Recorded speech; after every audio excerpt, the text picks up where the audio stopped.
Bonjour tout le monde, j'espère que vous allez bien. Donc, c'est le complément de cours pour l'anatomie de l'oreille. Donc, c'est le point 2.3.4 dans les notes. Donc, premièrement, l'oreille est séparée en trois grandes sections. L'oreille externe, l'oreille moyenne, l'oreille interne. L'oreille externe, c'est vraiment la partie qu'on peut voir à l'extérieur de notre tête. Ensuite, l'oreille moyenne, c'est plutôt là où il va y avoir les vibrations. Et l'oreille interne, ça sert surtout à l'équilibre, entre autres. Donc, l'oreille externe, ça contient le pavillon. Le pavillon, c'est la partie la plus grosse pour concentrer les ondes. Puis, le meilleur acoustique, c'est le canal. C'est là-dedans qu'il y a les glandes cérumeuses. Ces glandes-là sécrètent le cérumen, qui est la cire d'oreille. Ensuite, l'oreille moyenne, c'est surtout une cavité avec de l'air à l'intérieur. Il y a le tympan qui est là. Le tympan, c'est une membrane, un peu comme une membrane de haut-parleur qui va vibrer. Puis aussi les trois os qui sont reliés au tympan, le marteau, l'enclume et l'étrier. Puis ces os-là aussi vont pouvoir vibrer. Puis il y a la trompe auditive ou trompe d'Eustache. Donc ça sert à rétablir la pression entre l'oreille et l'extérieur. Donc quand on a les oreilles bloquées, ou quand on ressent une pression, c'est cette trompe-là qui peut aller rétablir. Donc, quand on baille ou quand on avale quelque chose, cette trompe-là, elle s'ouvre. C'est pour ça que des fois, quand on prend l'avion, on a les oreilles bouchées, on va essayer d'avaler pour essayer de débloquer nos oreilles. Oreille interne. Donc, il y a plusieurs cavités osseuses. Donc, il y a ce qu'on appelle le labyrinthe osseux. Si jamais on a une infection de cette section-là, on appelle ça une labyrinthite. Si on a de labyrinthite, ben on va moins bien entendre, puis on va aussi avoir une perte d'équilibre à cause que ça joue un rôle dans l'équilibre.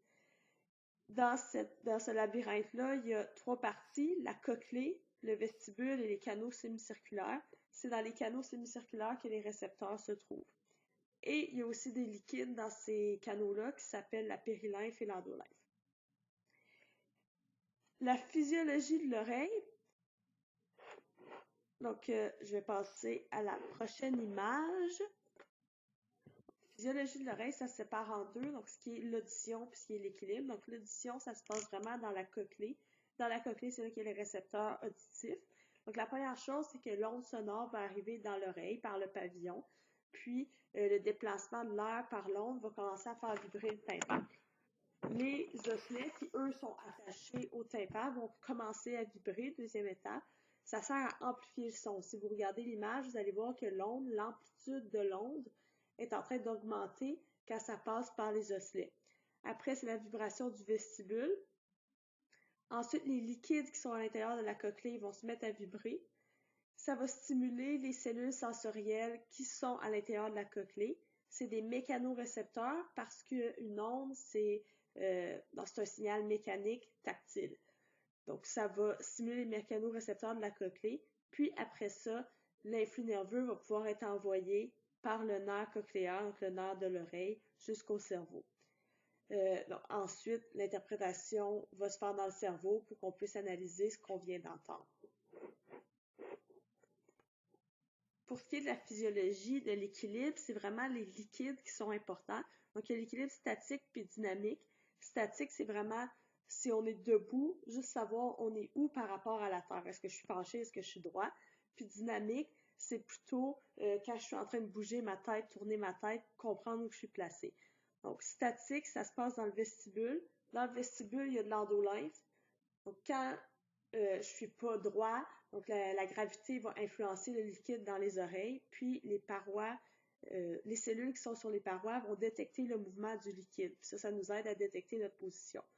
Pour l'équilibre dynamique, même principe, mais c'est dans les canaux semi-circulaires. Il y a encore des cellules ciliées qui sont dans les parois. Puis quand on bouge la tête, le liquide bouge. C'est ça que notre cerveau interprète pour comprendre comment on est situé par rapport à l'espace autour de nous. J'ai mis une image de Allô Docteur pour l'équilibre. Je vais mettre en lien en dessous de vidéo un lien vers une capsule qu'ils ont fait sur l'équilibre. Je chicane pas trop, là, donc c'est quand même assez bien expliqué avec les schémas si vous voulez aller le regarder. Donc, la dernière chose pour les oreilles, c'est les affections. Les affections, c'est surtout en lien avec la surdité. Il y a deux types de surdité qui peuvent arriver, transmission ou perception. Donc, transmission, c'est vraiment que l'onde les vibrations ne se rendent pas jusqu'à la cochlée, Donc, les récepteurs, ils captent aucun stimuli. La perception, c'est que oui, ça se rend, mais dans la cochlée, ça fonctionne pas bien. Donc, la surdité de transmission, donc qu'est-ce qui empêche l'onde de se rendre jusqu'à la cochlée? Ça peut être un bouchon de cérumen. Ça, c'est assez facile à retirer. Ça peut être une fusion des osselets, donc les 3 osselets sont rattachés ensemble, ils ne vibrent plus aussi bien. Le tympan peut être perforé, donc la membrane va moins bien vibrer. Une otite, ça pourrait aussi causer ça. Surdité de perception, ben, ça se peut que les récepteurs sensoriels dans la cochlée soient abîmés. Ça se peut que le nerf est abîmé. Ça se peut aussi qu'il y ait eu un problème au niveau cérébral par rapport à la zone d'interprétation des sons.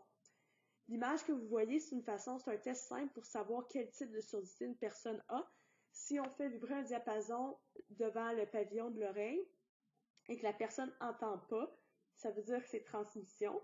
Puis si je fais vibrer le diapason puis je l'appuie sur la tempe, l'onde va se propager dans les os et devrait se rendre à la cochlée et devrait pouvoir entendre. Donc si on entend de cette façon-là, ça veut dire que c'est vraiment une transmission, c'est pas la cochlée le problème. Par contre, si on n'entend pas quand on appuie le diapason sur la tempe, ça veut dire que c'est au niveau de la cochlée, donc ça va être une surdité de perception et non de transmission. Si vous êtes intéressé, je suis en train de faire une liste de lecture ou une liste de vidéos de revue de la semaine. Donc, si vous voulez aller la voir, ça devrait se retrouver à quelque part là, sur ma page YouTube. Donc, demain, la lumière et l'œil, on commence. Donc, l'oreille, c'est fini. Il reste un seul sens. Bonne journée!